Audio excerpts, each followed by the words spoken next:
അസ്സലാമു അലൈക്കും വറഹ്മത്തുള്ളാഹി വബറകാതുഹു. ബിസ്മില്ലാഹിർ റഹ്മാനിർ റഹീം. അൽഹംദുലില്ലാഹി റബ്ബിൽ ആലമീൻ. വസ്സലാത്തു വസ്സലാമു അലാ അഷ്റഫിൽ മുർസലീൻ വഅലാ ആലിഹി വഅസ്ഹാബിഹി അജ്മഈൻ. അമ്മാ ബഅദ് ഫത്തഖുല്ലാഹ ഇബാദല്ലാഹ്. സൂറത്തുൽ ബഖറയിലെ 21-ാമത്തെ ആയത്താണ് ഇനി നമുക്ക് മനസ്സിലാക്കാനുള്ളത്. അതിനു മുമ്പ് 20-ാമത്തെ ആയത്തുമായി ബന്ധപ്പെട്ട് അതിൻ്റെ അവസാനത്തിൽ പറഞ്ഞ ചില കാര്യങ്ങൾ. ഈ രണ്ട് ഉപമകളും ഒരേ തരം മുനാഫിക്കുകളെ സംബന്ധിച്ച് തന്നെയാണെന്നും അല്ലെന്നും രണ്ടഭിപ്രായം വ്യാഖ്യാതാക്കൾക്കിടയിലുണ്ട്. ഇമാം ഇബ്നു ജരീർ മുതലായ പലരും ഒന്നാമത്തെ അഭിപ്രായവും ഇമാം ഇബ്നു കസീർ മുതലായ പലരും രണ്ടാമത്തെ അഭിപ്രായമാണ് സ്വീകരിച്ചിട്ടുള്ളത്. വിശ്വാസം ഉള്ളിൽ തീണ്ടിയിട്ടേ ഇല്ലാത്ത മുഴുത്ത കപടന്മാരെ സംബന്ധിച്ചാണ് 17-ാം വചനത്തിലെ തീയിൻ്റെ ഉപമ. വിശ്വാസമുണ്ടെങ്കിലും അതിൻ്റെ ദുർബലത നിമിത്തം ഇസ്ലാമിക ശിക്ഷണത്തിൽ ഉറച്ചു നിൽക്കുവാൻ കഴിയാത്തവരും ചിലപ്പോഴൊക്കെ സംശയവും ആശയക്കുഴപ്പവും നേരിടുകയും ഇടയ്ക്ക് ബോധോദയവും സത്യവിശ്വാസത്തിൻ്റെ പ്രകാശവും പ്രകടമാവുകയും ചെയ്യുന്ന രണ്ടാം തരം കപടന്മാരെ സംബന്ധിച്ചാണ് ഈ വചനത്തിലെ ഉപമ. ഇതാണ് രണ്ടാമത്തെ അഭിപ്രായം. പല ഖുർആൻ വചനങ്ങളും മറ്റും ഉദ്ധരിച്ചും ഉദാഹരിച്ചും കൊണ്ട് ഇബ്നു കസീർ റഹ്മഹുല്ലാ ഈ അഭിപ്രായം അദ്ദേഹത്തിൻ്റെ തഫ്സീറിൽ സ്ഥാപിച്ചു കാണുന്നതാണ്. 19-ാം വചനത്തിൻ്റെ അവസാനത്തിൽ വല്ലാഹു മുഹീത്തും ബിൽ കാഫിരീൻ, അള്ളാഹു അവിശ്വാസികളെ വലയം ചെയ്യുന്നവനാണ് എന്നും 20-ന്റെ അവസാനത്തിൽ ഇന്നല്ലാഹ അലാ കുല്ലി ഷൈഇൻ ഖദീർ, അള്ളാഹു എല്ലാ കാര്യത്തിനും കഴിവുള്ളവനാണ് എന്നും പറഞ്ഞതുപോലെ മുമ്പ് ഉള്ള വാക്യങ്ങളുമായി ഘടനയിലോ വിഷയത്തിലോ പ്രത്യക്ഷത്തിൽ ബന്ധമില്ലാത്ത ചില വാക്യങ്ങൾ ഖുർആനിൽ കാണപ്പെടുക സർവ്വസാധാരണമാകുന്നു. മിക്ക ആയത്തുകളും സമാപിക്കുന്നത് ഇത്തരത്തിലുള്ള ഏതെങ്കിലും ഒരു വാക്യത്തോടു കൂടിയായിരിക്കും. മുൻ വാക്യങ്ങളുമായി അവക്ക് പ്രത്യക്ഷ ബന്ധം തോന്നുന്നില്ലെങ്കിലും സംസാര വിഷയത്തിൻ്റെയും സന്ദർഭത്തിൻ്റെയും പശ്ചാത്തലത്തിൽ അല്പം ആലോചിച്ചാൽ ആ അനുബന്ധ വാക്യങ്ങൾ വലിപ്പം കൊണ്ട് വളരെ ചെറിയതായിരിക്കുന്നതോടൊപ്പം അവ വളരെ അർത്ഥഗർഭങ്ങളാണെന്നും കാണാവുന്നതാണ്. സംസാര വിഷയത്തിൻ്റെ രത്നച്ചുരുക്കമോ അതിലടങ്ങിയ തത്വമോ യുക്തിയോ അതിന് നിദാനമായ ഏതെങ്കിലും യാഥാർത്ഥ്യമോ അങ്ങനെ പലതും ചൂണ്ടിക്കാട്ടുന്നതായിരിക്കും ആ വാക്യങ്ങൾ. സന്ദർഭം നോക്കി ചിന്തിക്കുന്നവർക്ക് അവയിൽ നിന്ന് പല സാരങ്ങളും കണ്ടെത്തുവാൻ കഴിയുന്നതാണ്. വല്ലാഹുൽ മുവഫഖ്. വിഭാഗം 3. ഇനി അടുത്ത ഭാഗമാണ് പറയുന്നത്. സൂറത്തിൻ്റെ ആദ്യത്തെ ചില വചനങ്ങളിൽ ഭയഭക്തന്മാരെക്കുറിച്ചും പിന്നീട് ചില വചനങ്ങളിൽ അവിശ്വാസികളെക്കുറിച്ചും അതിനുശേഷം ഇതുവരെയുള്ള വചനങ്ങളിൽ കപടവിശ്വാസികളെക്കുറിച്ചും സംസാരിച്ച ശേഷം അടുത്ത വചനങ്ങളിൽ മനുഷ്യ സമുദായത്തെ ആകമാനം അഭിമുഖീകരിച്ചുകൊണ്ട് അള്ളാഹു പറയുന്നു. ഇതുവരെ പറഞ്ഞത് വ്യത്യസ്തമായി മനുഷ്യരെ മൊത്തത്തിൽ അഭിമുഖീകരിച്ചുകൊണ്ടാണ് ഇനി സംസാരം. യാ അയ്യുഹന്നാസു ഉഅ്ബുദൂ റബ്ബകുമുല്ലദീ ഖലഖകും വല്ലദീന മിൻ ഖബ്ലികും ലഅല്ലകും തത്തഖൂൻ. ഹേ മനുഷ്യരെ, നിങ്ങളെയും നിങ്ങളുടെ മുമ്പുള്ളവരെയും സൃഷ്ടിച്ചവനായ നിങ്ങളുടെ രക്ഷിതാവിനെ നിങ്ങൾ ആരാധിക്കുവീൻ, നിങ്ങൾ സൂക്ഷ്മതയുള്ളവരായേക്കാം. അല്ലദീ ജഅല ലക്കുമുൽ അർദ ഫിറാശൻ വസ്സമാഅ ബിനാഅൻ وأنزل من السماء ماء فأخرج به من الثمرات رزقا لكم فلا تجعلوا لله أندادا وأنتم تعلمون. അതായത് ഭൂമിയെ നിങ്ങൾക്ക് ഒരു വിരിപ്പും ആകാശത്തെ ഒരു കെട്ടിടവും അഥവാ മേൽപ്പുരയും ആക്കി തന്നിട്ടുള്ളവൻ, ആകാശത്തു നിന്ന് അവൻ വെള്ളം ഇറക്കുകയും ചെയ്തിരിക്കുന്നു. എന്നിട്ട് അതുമൂലം നിങ്ങൾക്ക് ആഹാരത്തിനായി പല ഫലങ്ങളിൽ നിന്ന് പലതും അവൻ ഉൽപ്പാദിപ്പിക്കുകയും ചെയ്തിരിക്കുന്നു. ആകയാൽ നിങ്ങൾ അള്ളാഹുവിന് സമന്മാരെ ഉണ്ടാക്കരുത്, നിങ്ങൾ അറിഞ്ഞും കൊണ്ട് തന്നെ. ആരാധന എന്ന് അർത്ഥം കൽപ്പിച്ച ഇബാദത്ത്, രക്ഷിതാവ് എന്ന് അർത്ഥം കൊടുത്ത റബ്ബ് എന്നിവയുടെ അർത്ഥോദ്ദേശങ്ങളെപ്പറ്റി സൂറ ഫാത്തിഹയിലും സൂക്ഷ്മത പാലിക്കൽ എന്ന അർത്ഥം കൽപ്പിച്ച തഖ്വയെപ്പറ്റി ഈ സൂറത്തിൻ്റെ ആദ്യത്തിലും വിവരിച്ചത് നേരത്തെ വിവരിച്ചു പോയിട്ടുണ്ട്. അതാണ് ആദ്യം പറഞ്ഞിട്ടുള്ളത്. വിശ്വാസി, അവിശ്വാസി, കപടവിശ്വാസി എന്നീ വ്യത്യാസം കൂടാതെ ഖുർആൻ അവതരിക്കുന്ന കാലത്തുള്ളവരും അതിനുശേഷം ഉണ്ടാകുന്നവരുമായ മനുഷ്യരെ ഒന്നടങ്കം സംബോധന ചെയ്തുകൊണ്ട് അവർക്കെല്ലാം അസ്തിത്വം നൽകിയ സ്രഷ്ടാവും അവരെ രക്ഷിച്ചു പരിപാലിച്ചു വരുന്ന രക്ഷിതാവുമായ അള്ളാഹുവിനെ ആരാധിക്കണമെന്നും സ്രഷ്ടാവും രക്ഷിതാവും അവൻ മാത്രമാണെന്ന യാഥാർത്ഥ്യം അറിഞ്ഞുകൊണ്ടിരിക്കെ അവന് സമന്മാരെയും പങ്കാളികളെയും ഏർപ്പെടുത്തരുതെന്നും അള്ളാഹു കൽപ്പിക്കുന്നു. മനുഷ്യലോകത്തെ തൗഹീദാകുന്ന ഏകദൈവ സിദ്ധാന്തത്തിലേക്ക് ക്ഷണിക്കുന്നതോടൊപ്പം അതിൻ്റെ അനിഷേധ്യമായ അനിവാര്യത കൂടി അള്ളാഹു ഈ വചനങ്ങളിൽ ചൂണ്ടിക്കാട്ടിയിരിക്കുന്നു. നിങ്ങളുടെ മുമ്പുള്ളവരെയും സൃഷ്ടിച്ചവർ എന്ന് പറഞ്ഞതിൽ നിങ്ങളുടെ പൂർവികന്മാരും ഈ തൗഹീദ് സ്വീകരിക്കാൻ ബാധ്യസ്ഥരായിരുന്നുവെന്നും അതുകൊണ്ട് അതിന് വിപരീതമായി അവർ അനുവർത്തിച്ചു വന്ന ഷിർക്കിൻ്റെ പാരമ്പര്യത്തിൽ നിങ്ങൾ അവരെ പിൻപറ്റുന്നത് ശരിയല്ല എന്നുമുള്ള ഒരു സൂചന അടങ്ങിയിരിക്കുന്നു. തൗഹീദ് നിങ്ങളുടെ പ്രകൃത്യാ ഉള്ള ഒരു കടമയാണെന്ന് മാത്രമല്ല, അത് മുഖേന മാത്രമേ നിങ്ങൾക്ക് സൂക്ഷ്മത പാലിക്കുന്നവരായിരിക്കുവാൻ സാധിക്കുകയുള്ളൂവെന്നും ചൂണ്ടിക്കാട്ടിയിരിക്കുന്നു. സൂക്ഷ്മത പാലിക്കുന്നവരാണ് സന്മാർഗത്തിൽ നിലകൊള്ളുന്നവരെന്നും അവർ മാത്രമാണ് വിജയം പ്രാപിക്കുന്നവരെന്നും മുമ്പ് പറഞ്ഞിട്ടുണ്ടല്ലോ. അപ്പോൾ ആ ഭാഗം വിശദീകരിച്ചുകൊണ്ട് പറയാണ്. പ്രാഥമിക ബുദ്ധിക്ക് പോലും അറിയാവുന്നതും ഓരോ വ്യക്തിയും അനുഭവിച്ചറിഞ്ഞുകൊണ്ടിരിക്കുന്നതും മനുഷ്യൻ്റെ നിലനിൽപ്പിനും ജീവിതത്തിനും ആധാരവുമായ ചില വമ്പിച്ച അനുഗ്രഹങ്ങളെയാണ് അള്ളാഹു ഇവിടെ ഓർമ്മിപ്പിച്ചിരിക്കുന്നത്. അവയിലൊന്നും അവൻ്റേതല്ലാത്തൊരു പങ്കും പ്രവർത്തനവും വേറെയില്ല. എന്നിരിക്കെ അവയുടെ ഏക കർത്താവായ അള്ളാഹു അവനോട് നന്ദിയും കീഴ്വണക്കവുമുള്ളവരായിരിക്കുക എന്ന നിലക്കും മനുഷ്യൻ മറ്റാരെയും ആരാധിച്ചു കൂടാത്തതാകുന്നു. അതേ ആരാധ്യനായിരിക്കുവാനുള്ള അർഹത അള്ളാഹുവിന് മാത്രമാണെന്നതുപോലെ അവൻ്റെ മാത്രം ആരാധകനായിരിക്കുവാനുള്ള ബാധ്യത മനുഷ്യനുമുണ്ട് എന്ന് ഇതിൽ നിന്ന് സ്പഷ്ടമാകുന്നു. ഇരിക്കുവാനും കിടക്കുവാനും നടക്കുവാനും ഓടാനും ചാടാനും എന്നു വേണ്ട ഇഷ്ടാനുസരണം വിഹരിക്കുവാൻ മനുഷ്യന് ഭൂമിയെ അള്ളാഹു പാകപ്പെടുത്തിയിട്ടുള്ളതിനെ ഉദ്ദേശിച്ചാണ് അതിനെ ഒരു വിരിപ്പ്, അതായത് ഫിറാഷ് ആക്കി എന്ന് പറഞ്ഞത്. വിരിപ്പ് പോലെ പരന്നതാക്കി എന്നല്ല ഉദ്ദേശം. ഭൂമി ഗോളാകൃതിയിലുള്ളതാണെന്ന യാഥാർത്ഥ്യവും ഈ വാക്കും തമ്മിൽ വൈരുദ്ധ്യമില്ലെന്ന് ഇതിൽ നിന്ന് വ്യക്തമാണ്. ഇനി വിരിപ്പ് പോലെ പരന്നതാക്കി എന്നു തന്നെ വെക്കുന്നതിനും വിരോധമില്ല. ഗോളമായതോടൊപ്പം തന്നെ ഭൂമിയുടെ പരപ്പും വിശാലതയും അജ്ഞാതമല്ലല്ലോ. ഭൂമി മുഴുവനും പാറയോ വെള്ളമോ ചെളിയോ മണലോ മറ്റോ ആയിരുന്നെങ്കിൽ, അല്ലെങ്കിൽ ഒന്നാകെ സമനിരപ്പോ കുന്നും കുഴിയും നിറഞ്ഞതോ ആയിരുന്നെങ്കിൽ സ്ഥിതി എന്തായിരിക്കും? ആലോചിച്ചു നോക്കുക. ഏതെങ്കിലും ഒരു പ്രത്യേക വ്യക്തിയുടെ നില വെച്ചല്ല, മനുഷ്യൻ്റെ പൊതുനില വെച്ചുകൊണ്ട് ആലോചിക്കുമ്പോഴേ ഇതിൽ അടങ്ങിയ മഹാനുഗ്രഹത്തിൻ്റെ മഹത്വത്തെപ്പറ്റി ഊഹിക്കാൻ കഴിയൂ.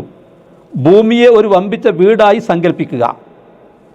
അതിൻ്റെ അടിനിലം വിധാനിച്ചുവെന്ന് വെക്കുക. അപ്പോൾ അതിൻ്റെ മേൽഭാഗത്ത് മേൽപ്പുറയും വേണ്ടതുണ്ടല്ലോ. അതാണ് ആകാശത്തെ ഒരു കെട്ടിടവും, അതായത് ബിനാ അഥവാ മേൽപ്പുരയും ആക്കി എന്ന് പറഞ്ഞത്. മറ്റൊരു സ്ഥലത്ത് വജഅൽന സമാഅ സഖഫൻ മഹ്ഫൂള, ആകാശത്ത് നാം സൂക്ഷിക്കപ്പെട്ട ഒരു മേൽപ്പുരയും ആക്കിയിരിക്കുന്നു എന്ന് പറഞ്ഞിരിക്കുന്നത് പ്രസ്താവ്യമാണ്. സൂറത്തുൽ അംബിയായിലെ 32-ാമത്തെ ആയത്തിലാണ്.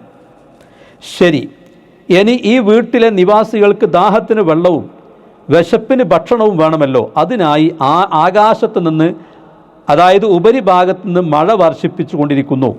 കുടിക്കുവാൻ മാത്രമല്ല, കൃഷി തുടങ്ങിയ മറ്റ് ആവശ്യങ്ങൾക്കും അതിന് ഉപയോഗപ്പെടുത്തുകയും ചെയ്യുന്നു.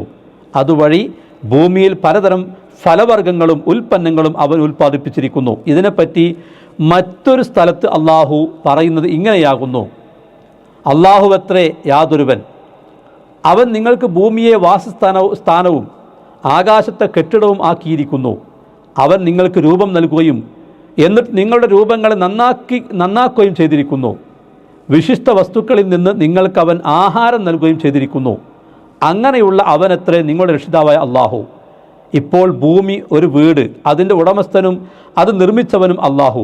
അതിലെ നിവാസികളാകുന്ന മനുഷ്യർ അവൻ്റെ സൃഷ്ടി, അവർക്ക് അന്നവും വെള്ളവും നൽകി പരിപാലിച്ചു പോരുന്നവനും അവൻ തന്നെ. വാസ്തവം ഇതായിരിക്കെ, ഇത് എല്ലാവർക്കും അറിയാവുന്നതുമായിരിക്കെ, അവനെയല്ലാതെ മറ്റാരെയും ആരാധിക്കുന്നതിനോ കീഴ്വണങ്ങുന്നതിനോ അവൻ്റെ മുമ്പിൽ ആരാധന അർപ്പിക്കാതിരിക്കുന്നതിനോ വല്ല ന്യായവുമുണ്ടോ? ഫലാ തജ്അലൂ ലില്ലാഹി അൻദാദൻ വഅൻതും തഅലമൂൻ. അതിനാൽ അറിഞ്ഞുകൊണ്ടിരിക്കെ നിങ്ങൾ അള്ളാഹുവിന് സമന്മാരെ ഉണ്ടാക്കരുത്. അള്ളാഹുവിൻ്റെ ഉത്കൃഷ്ടങ്ങളായ ഗുണവിശേഷണങ്ങളിലോ പ്രവർത്തനങ്ങളിലോ അധികാരാവകാശങ്ങളിലോ അല്ലെങ്കിൽ അവൻ്റെ സത്തയിലോ ഏതെങ്കിലും തരത്തിലുള്ള തുല്യതയോ പങ്കോ മറ്റേതെങ്കിലും വസ്തുവിനുണ്ടെന്ന് സങ്കല്പിക്കുക എന്നത്രേ അവന് സമന്മാരെ അഥവാ അൻദാദ് ഏർപ്പെടുത്തുക എന്നതിൻ്റെ വിവക്ഷ. ഈ സങ്കല്പത്തിൽ നിന്ന് ഉത്ഭവിക്കുന്നതും ഈ സങ്കല്പത്തിൽ പര്യവസാനിക്കുന്നതുമായ വാക്കും പ്രവൃത്തിയും വിശ്വാസവുമെല്ലാം ഷിർക്കിൻ്റെ ഇനങ്ങളിൽപ്പെട്ടവയാകുന്നു. ഷിർക്കാകട്ടെ അള്ളാഹുവും റസൂലും അർത്ഥശങ്കക്കിടമില്ലാത്ത വിധം സ്പഷ്ടമാക്കിയിട്ടുള്ളതുപോലെ പാപങ്ങളിൽ വെച്ച് ഏറ്റവും കടുത്തതും പൊറുക്കപ്പെടാത്തതുമാകുന്നു. അള്ളാഹു അല്ലാത്തവർക്ക് നേർച്ച നേരുന്നതും അള്ളാഹു അല്ലാത്തവരുടെ പേരിൽ സത്യം ചെയ്യുന്നതും ഷിർക്കാവാനുള്ള കാരണം മേൽ പറഞ്ഞതിൽ നിന്ന് മനസ്സിലാക്കാമല്ലോ. ഇന്ന നക്ഷത്രത്തിൻ്റെ അല്ലെങ്കിൽ രാശിയുടെ കാരണത്താൽ മഴ പെയ്തുവെന്ന് പറയുന്നതിനെയും വല്ല കാര്യത്തെക്കുറിച്ചും അള്ളാഹു ഉദ്ദേശിച്ചത് മാഷാ അള്ളാഹു എന്ന് പറയുന്നതിനെയും വല്ല കാര്യത്തെക്കുറിച്ചും അള്ളാഹു ഉദ്ദേശിച്ചത് മാഷാ അള്ളാഹ് എന്ന് പറയുമ്പോൾ അതോട് ചേർത്ത് ഇന്ന ആളും ഉദ്ദേശിച്ചത് വഷാ ഫുലാനുൻ എന്ന് കൂടി പറയുന്നതിനെയും നബി സല്ലല്ലാഹു അലൈഹി വസല്ലം വിരോധിച്ചിട്ടുണ്ടെന്ന് ഓർക്കുമ്പോൾ ഷിർക്കിൻ്റെ വ്യാപ്തി എത്ര വലുതാണെന്ന് ആലോചിച്ച് നോക്കുക. 165 വചനത്തിൽ കുറച്ചുകൂടി വിശദവിവരണം കാണാവുന്നതാണ് ഇൻഷാ അള്ളാഹ്. ഈ വചനങ്ങളിൽ കണ്ടതുപോലെ ആദ്യം അള്ളാഹുവിൻ്റെ സൃഷ്ടി കർത്തൃത്വവും അതായത് ഖാലിഖിയ്യത്ത്, രക്ഷാകർത്തൃത്വവും അതായത് റുബൂബിയത്ത് ഉറപ്പിച്ച ശേഷം ആ അടിസ്ഥാനത്തിൽ അവൻ്റെ ആരാധ്യതയും അതായത് ഉലൂഹിയത്ത് അഥവാ ദൈവത്വവും സ്ഥാപിക്കുക ഖുർആനിൽ പലപ്പോഴും കാണാവുന്ന പതിവാകുന്നു. ആദ്യത്തെ ഗുണം അവന് വകവെച്ച് കൊടുക്കാത്തവരായി തനി ഭൗതിക നിരീശ്വരവാദികൾ മാത്രമേ ഉണ്ടാവുകയുള്ളൂ. ആ ഗുണം സമ്മതിക്കുന്നതോടെ രണ്ടാമത്തെ ഗുണം സമ്മതിക്കുവാൻ ബുദ്ധി നിർബന്ധിതമാകും. രണ്ടാമത്തെ ഗുണത്തിൻ്റെ രക്ഷാകർത്തൃത്വത്തിൻ്റെ വിശദീകരണത്തിൽ ഭിന്നാഭിപ്രായമുണ്ടാകാമെങ്കിലും വേദവാദികൾ ആരും അത് സമ്മതിക്കാതിരിക്കുകയില്ല. എന്ന് പറഞ്ഞാൽ വേദഗ്രന്ഥം സ്വീകരിക്കുന്ന ആരും അത് സമ്മതിക്കാതിരിക്കുകയില്ല. ആ രണ്ട് ഗുണങ്ങളും സമ്മതിക്കുന്ന ഒരാൾക്ക് മൂന്നാമത്തെ ഗുണവും അതായത് ആരാധ്യതയും അള്ളാഹുവിന് മാത്രമായിരിക്കൽ അനിവാര്യമാണെന്ന് സമ്മതിക്കാതിരിക്കാൻ ന്യായമില്ല. ഒരു കാര്യം പ്രത്യേകം ഗൗനിക്കപ്പെടേണ്ടതുണ്ട്. തർക്കശാസ്ത്രപരമായ വാഗ്വാദങ്ങൾക്ക് പകരം മനുഷ്യ മനസ്സുകൾക്ക് സുപരിചിതവും നിത്യസത്യങ്ങൾ ഉൾക്കൊള്ളുന്നതുമായ യാഥാർത്ഥ്യങ്ങളിലേക്കും അവയുടെ പിന്നിൽ സ്ഥിതി ചെയ്യുന്ന മഹാ അദൃശ്യ ശക്തിയിലേക്കും അവരുടെ ശ്രദ്ധ തിരിക്കലായിരിക്കും കൂടുതൽ പ്രായോഗികമായിരിക്കുക. ഖുർആൻ്റെ നയവും ഇതാണ്. കണ്ണിൽ കണ്ടതേ വിശ്വസിക്കൂ, തങ്ങൾ ശരിവെച്ചു കഴിഞ്ഞതിനപ്പുറം ചിന്തിക്കുകയില്ല എന്ന മുൻവിധിക്കാരായ അഹങ്കാരികളെ സംബന്ധിച്ചിടത്തോളം കഴിഞ്ഞ 6-7 വചനങ്ങളിൽ അള്ളാഹു പ്രസ്താവിച്ചതുപോലെ അവരെ കൈയൊഴിക്കുക മാത്രമേ കരണീയമായിട്ടുള്ളൂ. അള്ളാഹുവിനെ ആരാധിക്കണം, അവനെ മാത്രമേ ആരാധിക്കാവൂ എന്ന തത്വം അംഗീകരിക്കപ്പെടണമെങ്കിൽ ആദ്യം അള്ളാഹുവിൻ്റെ അസ്തിത്വം അറിയേണ്ടതുണ്ടെന്നും അതിന് ഖുർആൻ സ്വീകരിച്ച മാർഗങ്ങൾ ഇന്ന പ്രകാരമാണെന്നും വിവരിച്ച ശേഷം ഇമാം റാസി റഹ്മഹുല്ലാ അദ്ദേഹത്തിൻ്റെ തഫ്സീറിൽ 21-ാം വചനത്തിൻ്റെ വ്യാഖ്യാനത്തിൽ പ്രസ്താവിച്ച ചില കാര്യങ്ങൾ അറിയുന്നത് നന്നായിരിക്കും. ആ പ്രസ്താവനയുടെ സാരം ഇപ്രകാരമാണ്: ഇപ്പറഞ്ഞത് നീ മനസ്സിലാക്കിയാൽ നാം പറയുന്നു, അള്ളാഹു അവൻ്റെ കിതാബിൽ ഈ മാതിരി തെളിവുകളെ തെളിവായി സ്വീകരിച്ചത് 2 കാരണം കൊണ്ടാണ്. ഒന്ന്, ജനങ്ങൾക്ക് കാര്യം മനസ്സിലാക്കുവാൻ ഉതകുന്നതും ബുദ്ധിക്ക് കൂടുതൽ യോജിച്ചതും അതാണ്. ഖുർആനിലെ തെളിവുകൾ സൂക്ഷ്മ വിചിന്തനം ചെയ്യാതെ തന്നെ വേഗം ഗ്രാഹ്യമാകുന്നതായിരിക്കണം. എന്നാലേ പൊതുജനങ്ങൾക്കും പ്രത്യേക നിലപാടുള്ളവർക്കും ഉപകരിക്കുകയുള്ളൂ. സത്യമായും അള്ളാഹുവിൻ്റെ കിതാബിൻ്റെ ആരംഭത്തിൽ തന്നെ അതാണവൻ സ്വീകരിച്ചതും. രണ്ടാമത്തത്, ഖുർആനിക തെളിവുകളുടെ ലക്ഷ്യം വിവാദം നടത്തലല്ല, യഥാർത്ഥ വിശ്വാസം ഹൃദയങ്ങളിൽ ഉറപ്പിക്കലാണ്. മറ്റെല്ലാ തരം തെളിവുകളെക്കാളും ഇത്തരത്തിലുള്ളതാണ് ശക്തവും യുക്തവുമായത്. കാരണം ഈ വിധം തെളിവുകൾ സ്രഷ്ടാവിൻ്റെ അസ്തിത്വത്തെപ്പറ്റി ഉറപ്പായ അറിവ് നൽകുന്നത് പോലെ അവൻ്റെ അനുഗ്രഹങ്ങളെ ഓർമ്മിപ്പിക്കുകയും ചെയ്യുന്നു. അനുഗ്രഹ സ്മരണയാകട്ടെ സ്നേഹം ജനിപ്പിക്കുകയും തർക്കം ഇല്ലാതാക്കുകയും അനുസരണത്തെ ഉളവാക്കുകയും ചെയ്യുന്നതാണ്. ആകയാൽ ഖുർആൻ സ്വീകരിച്ച മാതിരിയുള്ള തെളിവുകളാണ് ഏറ്റവും നന്നായിട്ടുള്ളത്. തുടർന്നുകൊണ്ട് മുൻഗാമികളായ മഹാന്മാർ അള്ളാഹുവിൻ്റെ അസ്തിത്വം സ്ഥാപിക്കുന്നതിന് താർക്കികമോ ശാസ്ത്രീയമോ അല്ലാതെ ഹൃദ്യവും യുക്തവുമായ രൂപത്തിൽ തെളിവ് നൽകിയിരിക്കുന്നത് 10-11 ഉദാഹരണങ്ങളും ഇമാം റാസി ഉദ്ധരിച്ചിരിക്കുന്നു. അവയിൽ ചിലത് അദ്ദേഹത്തിൽ നിന്ന് ഇബ്നു കസീർ റഹ്മഹുല്ല അദ്ദേഹത്തിൻ്റെ തഫ്സീറിലും ഉദ്ധരിച്ചത് കാണാം. അവയുടെ ചുരുക്കം ഇതാണ്. 1. സ്രഷ്ടാവിനെ സ്ഥാപിക്കുന്നതിനുള്ള തെളിവെന്താണെന്ന് ഖലീഫ ഹാറൂൺ റഷീദ് ഇമാം മാലിക് റഹ്മഹുല്ലയോട് ചോദിച്ചപ്പോൾ അദ്ദേഹം നൽകിയ തെളിവ് ഭാഷകളുടെയും ശബ്ദങ്ങളുടെയും രാഗങ്ങളുടെയും വൈവിധ്യമായിരുന്നു. രണ്ടാമത്തത്, ചില നിരീശ്വരവാദികൾ ഇമാം അബൂ ഹനീഫയോട് സ്രഷ്ടാവിൻ്റെ അസ്തിത്വത്തിന് തെളിവ് ചോദിച്ചപ്പോൾ അദ്ദേഹം പറഞ്ഞു, ക്ഷമിക്കണം, ഞാൻ കേട്ട ഒരു വാർത്തയെപ്പറ്റി ചിന്തിക്കുകയാണ് ഞാൻ, അതുകൊണ്ട് അല്പം ഒഴിവ് തരണം. വാർത്ത ഇതാണ്: സമുദ്രത്തിൽ ഒരു കപ്പലുണ്ട്, പലതരം ചരക്കുകളാൽ അത് നിറക്കപ്പെട്ടിരിക്കുന്നു. അതിനെ കാക്കുവാനോ ഓട്ടുവാനോ ആരുമില്ല, എന്നാലും അത് സ്വയം പോവുകയും വരികയും ചെയ്യുന്നു. തിരമാലകളെ തള്ളിക്കടന്ന് രക്ഷപ്പെടുന്നു. ഇത് കേട്ടപ്പോൾ അവർ പറഞ്ഞു, ഹേ, ബുദ്ധിയുള്ള ഒരാളും ഇങ്ങനെ പറയുകയില്ല. അദ്ദേഹം പറഞ്ഞു, മീതെ വാനലോകത്തും താഴെ ഭൂലോകത്തും സ്ഥിതി ചെയ്യുന്ന കണക്കറ്റ വസ്തുക്കളും അവയോട് ബന്ധപ്പെട്ട് നിൽക്കുന്ന അതിസമർത്ഥങ്ങളായ അനേകം കാര്യങ്ങളും ഇതിനൊന്നും ഒരു കർത്താവുമില്ലെന്നോ അവരുടെ വായ അടഞ്ഞു. ഇതിന് അടിക്കുറിപ്പ് കൊടുത്തിട്ടുണ്ട്.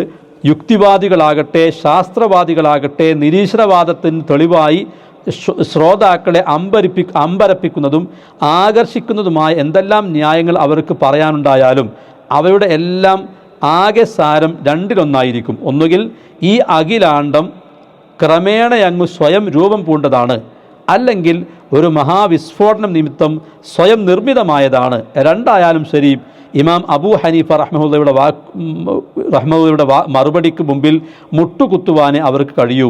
യുക്തിഹീനതയ്ക്ക് യുക്തി എന്ന് പേര് പറയാമെങ്കിലൊഴികെ. അപ്പോൾ ഇത് കേട്ട ആളുകൾ ഇസ്ലാം സ്വീകരിച്ചു എന്നാണ്. മൂന്നാമത്തെ കാര്യം, ഇമാം ഷാഫിഈയോട് ഇതിനെപ്പറ്റി ചോദിക്കപ്പെട്ടതിന് അദ്ദേഹം ഇങ്ങനെ മറുപടി നൽകി: ഇതാ അമറാത്തി ഇല, അതിൻ്റെ രുചി ഒരുപോലെ തന്നെ. പുഴു അത് തിന്നുന്നു, പുഴുവിൽ നിന്ന് പട്ടു പുറത്തു വരുന്നു. തേനീച്ച അത് തിന്നുന്നു, അതിൽ നിന്നും തേൻ പുറത്തു വരുന്നു.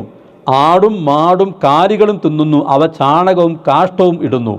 മാനും അത് തിന്നുന്നു, അതിൽ നിന്ന് കസ്തൂരി ഉണ്ടാകുന്നു. തീറ്റയെല്ലാം ഒന്നു തന്നെ. നാലാമത്തത്, ഇമാം അഹ്മദ് നൽകിയ തെളിവ് കോഴിമുട്ടയാണ്. അദ്ദേഹം പറഞ്ഞു, ഉറപ്പും മിനുസവുമുള്ള ഒരു കോട്ട, വാതിലോ പഴുതോ അതിനില്ല. പുറം ഭാഗം വെള്ളി പോലെ, ഉൾഭാഗം തങ്ക സ്വർണം പോലെ. പെട്ടെന്നൊരിക്കൽ അതിൻ്റെ ഭിത്തികൾ പൊട്ടിത്തെറിക്കുന്നു. രൂപഭംഗിയുള്ളതും സുന്ദര ശബ്ദമുള്ളതും കേൾവിയും കാഴ്ചയുമുള്ളതുമായ ഒരു ജീവി വെളിക്കു വരുന്നു. ഇതെല്ലാം പണ്ഡിത കേസരികളായ ചില മഹാന്മാരിൽ നിന്നുള്ള ഉദ്ധരണികളാണല്ലോ. ഒരു സാധാരണക്കാരനായ മനുഷ്യൻ്റെ വക തെളിവ് കൂടി അറിയുന്നത് നന്നായിരിക്കും. റബ്ബ് ഉണ്ടെന്നുള്ളതിന് തെളിവെന്താണെന്ന് ചോദിക്കപ്പെട്ടപ്പോൾ ഒരു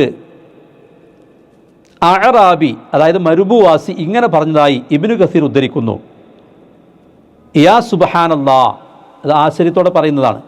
ചാണകം ഒട്ടകത്തെ അറിയിക്കുന്നു, കാലടയാളം നടന്നു പോയവനെ അറിയിക്കുന്നു. അപ്പോൾ രാശി മണ്ഡലങ്ങളുള്ള ആകാശം, വിശാലമായ നടമാർഗങ്ങളുടെ ഭൂമി, തിരമാലകളുള്ള സമുദ്രം, ഇതൊന്നും സൂക്ഷ്മജ്ഞാനിയായ ഒരുവനുണ്ടെന്ന് അറിയിക്കുന്നില്ലേ? അനിഷേധ്യവും അവിതർക്കിതവുമായ തെളിവുകളാൽ തൗഹീദിൻ്റെ അനിവാര്യത സ്ഥാപിച്ച ശേഷം അടുത്ത വചനങ്ങൾ മുഖേന ഖുർആൻ്റെ അമാനുഷികതയും അള്ളാഹു സ്ഥാപിക്കുന്നു. അതോടെ നബി സല്ലല്ലാഹു അലൈഹി വസല്ലമയുടെ പ്രവാചകത്വവും സ്ഥാപിക്കുന്നു. അല്ലാഹുവല്ലാതെ ആരാധ്യനില്ലെന്നും മുഹമ്മദ് നബി സല്ലല്ലാഹു അലൈഹി വസല്ലമ അള്ളാഹുവിൻ്റെ റസൂലാണെന്നും, അതായത് ലാ ഇലാഹ ഇല്ലല്ലാഹ് മുഹമ്മദ് റസൂലുള്ളാഹ് ആണല്ലോ ഇസ്ലാമിൻ്റെ മുദ്രാവാക്യം. അള്ളാഹു പറയുന്നു: وَإِن كُنتُمْ فِي رَيْبٍ مِّمَّا نَزَّلْنَا عَلَى عَبْدِنَا ഫഅ്തു ബിസൂറത്തിൻ മിൻ മിസ്ലിഹി വദ്ഉ ശുഹദാഅകും മിൻ ദൂനില്ലാഹി ഇൻ കുൻതും സ്വാദിഖീൻ. നമ്മുടെ അടിയാൻ്റെ മേൽ നാം അവതരിപ്പിച്ചതിനെ സംബന്ധിച്ച് നിങ്ങൾ വല്ല വിധേനയും സന്ദേഹത്തിലാണെങ്കിൽ അതുപോലെയുള്ള ഒരു സൂറത്ത്, അതായത് അധ്യായം നിങ്ങൾ കൊണ്ടുവരുവീൻ. അള്ളാഹുവിന് പുറമെയുള്ള നിങ്ങളുടെ സാക്ഷികളെ, അതായത് സഹായികളെ നിങ്ങൾ വിളിക്കുകയും ചെയ്തു കൊള്ളുവീൻ. നിങ്ങൾ സത്യവാന്മാരാണെങ്കിൽ അതൊന്നു കാണാമല്ലോ. അതാണ് ഉദ്ദേശിക്കുന്നത്. فإن لم تفعلوا ولن تفعلوا فاتقوا النار التي وقودها الناس والحجارة أعدت للكافرين. എന്നിട്ട് നിങ്ങൾ അത് ചെയ്തില്ലെങ്കിൽ നിങ്ങൾ ഒരിക്കലും ചെയ്യുകയില്ല തന്നെ. എന്നാൽ നിങ്ങൾ യാതൊരു നരകത്തെ സൂക്ഷിച്ചു കൊള്ളണം. അതിൽ കത്തിക്കപ്പെടുന്നത് അതിൻ്റെ ഇന്ധനം മനുഷ്യരും കല്ലുകളുമാകുന്നു. അത് അവിശ്വാസികൾക്ക് വേണ്ടി തയ്യാറാക്കപ്പെട്ടിരിക്കുകയാണ്. അതിലെ പദങ്ങളുടെ അർത്ഥം ഇൻകുത്തും നിങ്ങളാകുന്നുവെങ്കിൽ ഫി റൈബിൻ വല്ല സന്ദേഹത്തിലും മിമ്മാ നസ്സൽന നാം ഇറക്കിയതിനെപ്പറ്റി അല അബ്ദിന നമ്മുടെ അടിയാൻ്റെ മേൽ ഫഅ്തു എന്നാൽ നിങ്ങൾ വരുവീൻ ബി സൂറത്തിൽ ഒരു സൂറത്ത് കൊണ്ട്, അധ്യായം കൊണ്ട്, മിൻ മിസ്ലിഹി അതുപോലെയുള്ള, വദ്ഉ നിങ്ങൾ വിളിക്കുകയും ചെയ്യുവീൻ, ശുഹദാഅക്കും നിങ്ങളുടെ സാക്ഷികളെ, മിൻ ദൂനില്ല അള്ളാഹുവിന് പുറമെ, ഇൻ കുൻതും നിങ്ങളാണെങ്കിൽ സ്വാദിഖീൻ സത്യവാന്മാർ. ഫഇല്ലം തഫ്അലു എന്നിട്ട് നിങ്ങൾ ചെയ്തില്ലെങ്കിൽ, വലൻ തഫ്അലു നിങ്ങൾ ചെയ്യുന്നതല്ല തന്നെ, ഫത്തഖു എന്നാൽ നിങ്ങൾ സൂക്ഷിക്കുവീൻ അന്നാറ നരകത്തെ, അല്ലത്തി യാതൊരു, വഖൂദുഹ അതിൽ കത്തിക്കപ്പെടുന്നത് അല്ലെങ്കിൽ ഇന്ധനം, അന്നാസു മനുഷ്യരാകുന്നു, വൽ ഹിജാറ കല്ലുകളും, ഉഇദ്ദത്ത് അത് തയ്യാറാക്കപ്പെട്ടിരിക്കുന്നു, ലിൽ കാഫിരീൻ അവിശ്വാസികൾക്ക്.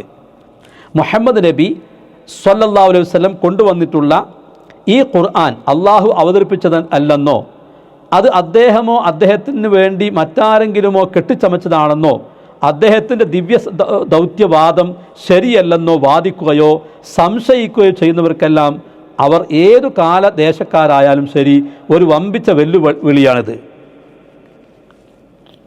വെല്ലുവിളി കൊണ്ടും അള്ളാഹു മതിയാക്കിയിട്ടില്ല. അള്ളാഹു അല്ലാത്ത മറ്റാരെയും വേണമെങ്കിൽ നിങ്ങൾക്ക് സഹായത്തിന് വിളിച്ചു കൂട്ടാം. എന്നാലും നിങ്ങൾക്ക് ഒരു കാലത്തും അത് സാധ്യമല്ല എന്ന് അതോടൊപ്പം തന്നെ തീർത്തു പറയുകയും ചെയ്തിരിക്കുന്നു. ഈ വെല്ലുവിളിയെ നേരിടുവാൻ കഴിയുകയില്ലെന്ന് ബോധ്യമായിട്ട് പിന്നെയും പിന്മടങ്ങാത്ത പക്ഷം അതികഠിനമായ നരകശിക്ഷയ്ക്ക് തയ്യാറായിക്കൊള്ളണമെന്നൊരു കനത്ത താക്കീത് നൽകിയിരിക്കുന്നു. ഇവിടെ മാത്രമല്ല, ഒന്നിലധികം സ്ഥലത്ത് ഖുർആനിൽ അള്ളാഹു ഈ വെല്ലുവിളി ആവർത്തിച്ചുള്ളതാകുന്നു.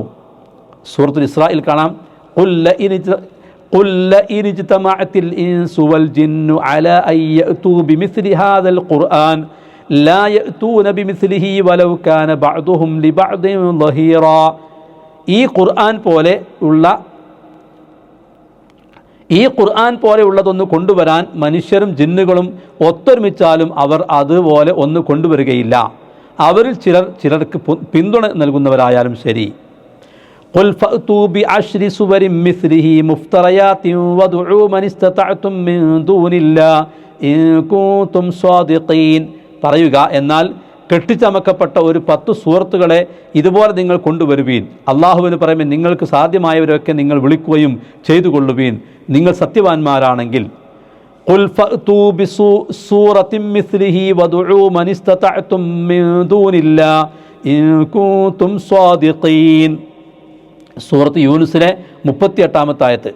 നേരത്തെ പറഞ്ഞത് സൂറത്ത് ഹൂദിലെ 13-ാമത്തെ ആയത്തായിരുന്നു.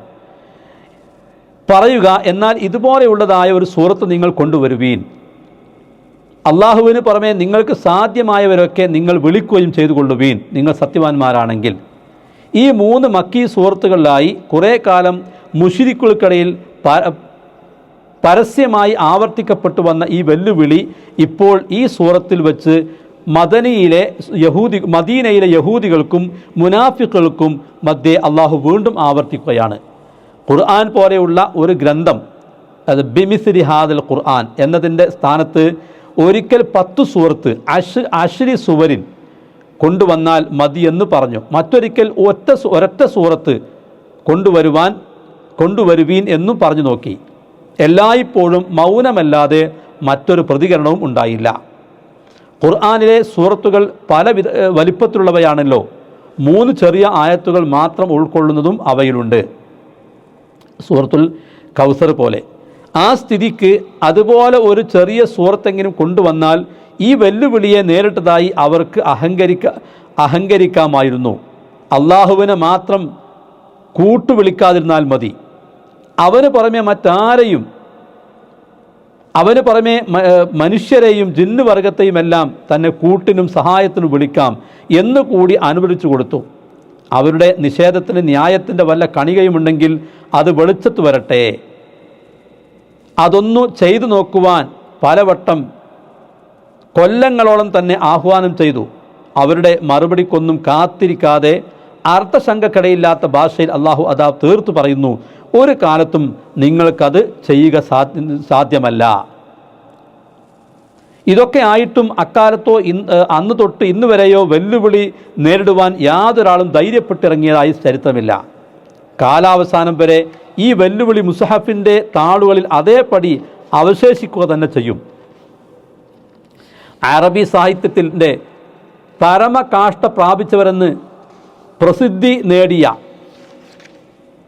എത്രയോ സാഹിത്യ പടുക്കൾ അന്നും പിന്നെയും ഉണ്ടായിട്ടുണ്ട്. ഏതാനും പേർ ഒത്തുചേർന്ന് ഒരു സംഘടിത ശ്രമം അതിനുവേണ്ടി നടത്തി നോക്കിയതായും അറിയപ്പെടുന്നില്ല. വാസ്തവത്തിൽ ഖുർആൻ അള്ളാഹുവിൽ നിന്നുള്ളതാണെന്നതിന് ഈ വചനത്തിൽ 2 തെളിവുകൾ അടങ്ങിയിട്ടുള്ളതായി കാണാവുന്നതാണ്.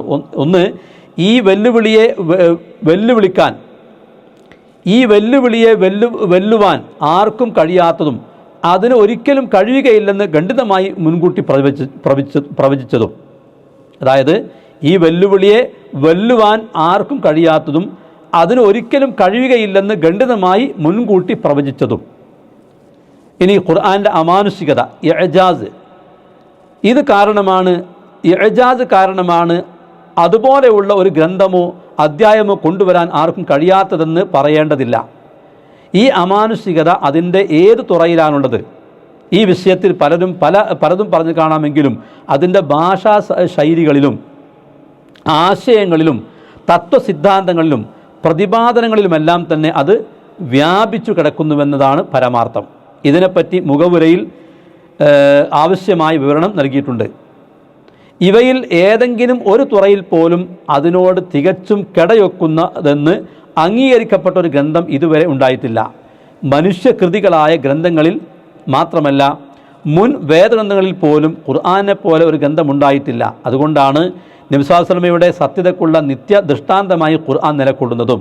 നബി സല്ലല്ലാഹു അലൈഹി വസല്ലം പറയുന്നു, മനുഷ്യർക്ക് വിശ്വസിക്കുവാൻ വേണ്ടത്ര ദൃഷ്ടാന്തങ്ങൾ നൽകപ്പെടാത്ത ഒരു പ്രവാചകനും ഇല്ല. എനിക്ക് നൽകപ്പെട്ടിട്ടുള്ളത് അള്ളാഹു എനിക്ക് നൽകിയ വഹയി, അതായത് ദിവ്യബോധനം തന്നെയാണ്. അതിനാൽ ഖിയാമത്ത് നാളിൽ ഞാൻ അവരെക്കാൾ അനുയായികൾ അധികമുള്ളവനായി ഇരിക്കുമെന്ന് ഞാൻ പ്രതീക്ഷിക്കുന്നു. ബുഖാരി മുസ്ലിം ഉദ്ധരിക്കുന്ന ഹദീസാണ്. ഫഅ്തൂ ബി സൂറത്തിൻ മിൻ മിസ്ലിഹി എന്ന വാക്യത്തിലെ മിൻ എന്ന അവ്യയം പരിഗണിക്കുമ്പോൾ അത് ഖുർആൻ പോലെ ഉള്ളതിൽ നിന്നുള്ള ഒരു സൂറത്ത് കൊണ്ടുവരുവീൻ എന്നാണ് അർത്ഥം വരിക. സൂറത്ത് ഹൂദിലെ വചനത്തിൽ ബി അശ്രി സുവരി മിസ്ലിഹി, അതുപോലെയുള്ള 10 സൂറത്തുകൾ എന്നും, സൂറത്ത് യൂനുസിലെ വചനത്തിൽ ബി സൂറത്ത് മിസ്ലിഹി, അതുപോലെയുള്ള ഒരു സൂറത്ത് എന്നുമാണുള്ളത്. ഇസ്രായിലെ വചനത്തിലാകട്ടെ ബി മിസ്ലി ഹാദൽ ഖുർആൻ, ഈ ഖുർആൻ പോലെയുള്ളത് എന്നും പറഞ്ഞിരിക്കുന്നു. അപ്പോൾ ഖുർആൻ പോലെയുള്ള ഒരു ഗ്രന്ഥമോ ഖുർആനിൻ്റേത് പോലെയുള്ള 10 സൂറത്തുകളോ അല്ലെങ്കിൽ ഒരു സൂറത്തോ കൊണ്ടുവരിക എന്നാണ് ഇവയുടെ മൊത്തത്തിലുള്ള ഉദ്ദേശ്യമെന്ന് വ്യക്തമാണ്. ആ വാക്യത്തിന് ആധുനിക പണ്ഡിതൻ ഒരു വിചിത്രമായ വ്യാഖ്യാനം എഴുതി കാണുന്നു. അദ്ദേഹത്തിൻ്റെ വാചകം ഇതാണ്: ഖുർആനിനെ പോലെ മനുഷ്യ ജീവിതത്തെ വിജയകരമായി തീർക്കാൻ പര്യാപ്തമായ ഒരു ജീവിത പദ്ധതിയുടെ ഒരു അധ്യായമെങ്കിലും എഴുതിക്കൊണ്ടുവരിക എന്നാണ് അതിൻ്റെ അർത്ഥം. ഇതനുസരിച്ച് ഖുർആൻ കൊണ്ട് ഉദ്ദേശ്യം ഒരു ജീവിത പദ്ധതിയും ഒരു സൂറത്ത് കൊണ്ട് ഉദ്ദേശ്യം അതിൻ്റെ ഒരു അധ്യായവുമായിരിക്കുമല്ലോ. ഇതിന് തെളിവായി സൂറത്തുൽ ഖസസിലെ 49-ാമത്തെ വചനവും സൂത്രത്തിൽ അദ്ദേഹം ചൂണ്ടിക്കാട്ടിയിരിക്കുന്നു. ആ വചനത്തിൽ സന്ദർഭവും വിഷയവുമാണെങ്കിൽ വേറെയാണ് താനും. മൂസാ നബി അലൈഹി ഇസ്ലാമിക്ക് നൽകപ്പെട്ടതുപോലെയുള്ള ദൃഷ്ടാന്തങ്ങൾ എന്തുകൊണ്ട് നബി സല്ലല്ലാഹു അലൈഹി വസല്ലമയ്ക്ക് നൽകപ്പെട്ടിട്ടില്ലെന്ന് ആക്ഷേപിക്കുകയും അതേ സമയത്ത് മൂസാ നബി അലൈഹി ഇസ്ലാമിയിലും നബി സല്ലല്ലാഹു അലൈഹി വസല്ലമയിലും അവിശ്വസിക്കുകയും ചെയ്തവരെ അഭിമുഖീകരിച്ചുകൊണ്ടുള്ളതാണ് ആ വചനം. അതിലെ വാചകം ഇതാണ്: ഖുൽ ഫഅ്തൂ ബികിതാബിൻ മിൻ ഇൻദില്ലാ ഹുവ അഹ്ദാ മിൻഹുമാ അത്തബിഉഹു.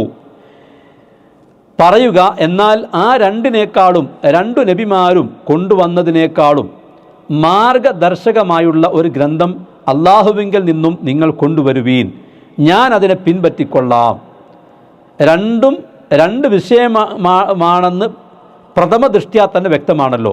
വാസ്തവത്തിൽ ഈ വളച്ചു തിരിച്ച വ്യാഖ്യാനത്തിൻ്റെ പിന്നിലുള്ളത് എന്താണെന്ന് ആലോചിക്കുമ്പോൾ മനസ്സിലാകുന്നത്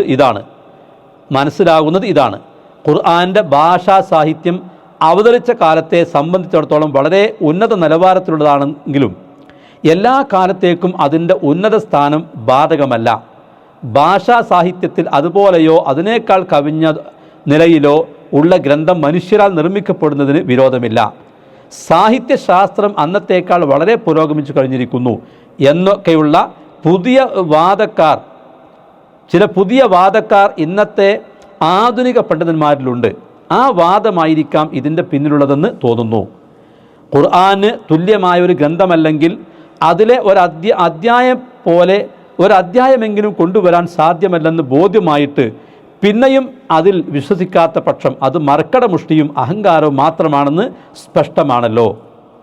അതുകൊണ്ടാണ് അങ്ങനെ ചെയ്യാത്ത പക്ഷം നരകത്തെ സൂക്ഷിച്ചു കൊള്ളണമെന്നും അതിൽ കത്തിക്കപ്പെടുന്ന ഇന്ധനം മനുഷ്യരും കല്ലുകളുമാണെന്നും അത് ഇത്തരം അവിശ്വാസികൾക്ക് വേണ്ടി തയ്യാറാക്കപ്പെട്ടതാണെന്നുമൊക്കെ അവരെ വളരെ ശക്തമായി താക്കീത് ചെയ്യുന്നത്. നരകത്തിലെ ഇന്ധനം മനുഷ്യരാണെന്ന് പറഞ്ഞത് കൊണ്ടുള്ള ഉദ്ദേശം അവിശ്വാസികളാണെന്ന് പറയേണ്ടതില്ല. എന്നാൽ കല്ല് കൊണ്ട് ഉദ്ദേശം എന്താണ്? വേഗത്തിൽ ആളിക്കത്തുന്നതും അസഹ്യമായ നാറ്റമുണ്ടാകുന്നതുമായ നരകത്തിലെ ഒരു തരം ഗന്ധക കല്ലുകളാണ് അതെന്ന് ഇബ്നു മസ്ഊദ്, മുജാഹിദ് റഹ്മഹുല്ല മുതലായവരിൽ നിന്ന് ഉള്ള വിശ്വാസയോഗ്യമായ ചില റിവായത്തുകളിൽ വന്നിരിക്കുന്നു.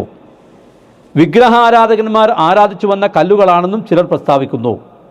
ഏതായാലും ശരി, നരകാഗ്നിയുടെ കാഠിന്യവും ശിക്ഷയുടെ ഗൗരവമാണത് കുറിക്കുന്നത്. വിഗ്രഹങ്ങളാണെന്ന് വരികിൽ അവയുടെ ആരാധകരെ അപമാനിക്കൽ കൂടി അതുകൊണ്ട് ഉദ്ദേശിക്കപ്പെട്ടിരിക്കും. നമുക്ക് പരിചയമുള്ള അഗ്നിയും നരകാഗ്നിയും ഒരുപോലെയല്ലെന്നും നരകാഗ്നി എത്രയോ മടങ്ങ് ശക്തിയേറിയ ഒരു പ്രത്യേകതരം അഗ്നിയാണെന്നും ഖുർആനിൽ നിന്നും നബി വചനങ്ങളിൽ നിന്നും അറിയപ്പെട്ടതാണ്. നരകത്തെപ്പറ്റി അത് അവിശ്വാസികൾക്ക് വേണ്ടി തയ്യാറാക്കപ്പെട്ടിരിക്കുന്നു. ഉഇദ്ദത്തിൽ കാഫിരീൻ എന്ന് ഇവിടെയും ആലി ഇമ്രാൻ 131 പ്രസ്താവിച്ചതിൻ്റെ അടിസ്ഥാനത്തിൽ നരകം നേരത്തെ തന്നെ അള്ളാഹു സൃഷ്ടിച്ചിട്ടുണ്ടെന്ന് പണ്ഡിതന്മാർ മനസ്സിലാക്കിയിരിക്കുന്നു. പല ഹദീസുകളിൽ നിന്നും ഇത് കൂടുതൽ ദൃഢപ്പെടുകയും ചെയ്യുന്നു. ഇതുപോലെ സ്വർഗത്തെപ്പറ്റി അത് സൂക്ഷ്മത പാലിക്കുന്നവർക്ക് വേണ്ടി തയ്യാറാക്കപ്പെട്ടിരിക്കുന്നു.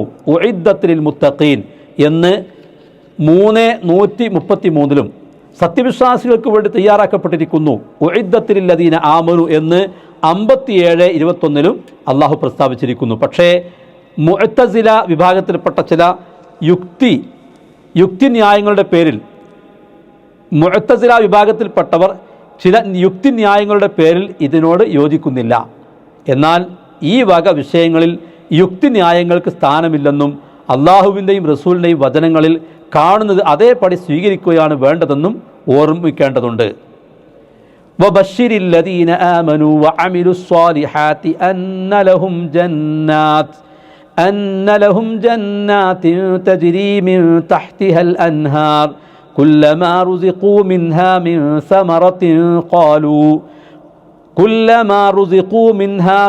സമറത്തിൻ റിസ്ഖൻ ഖാലൂ ഹാദാ അല്ലദീ റുസിഖ്നാ മിൻ ഖബ്ൽ വഉതൂ ബിഹി മുതശാബിഹാ വലഹും ഫീഹാ അസ്വാജും മുതഹ്ഹറ വഹും ഫീഹാ ഖാലിദൂൻ.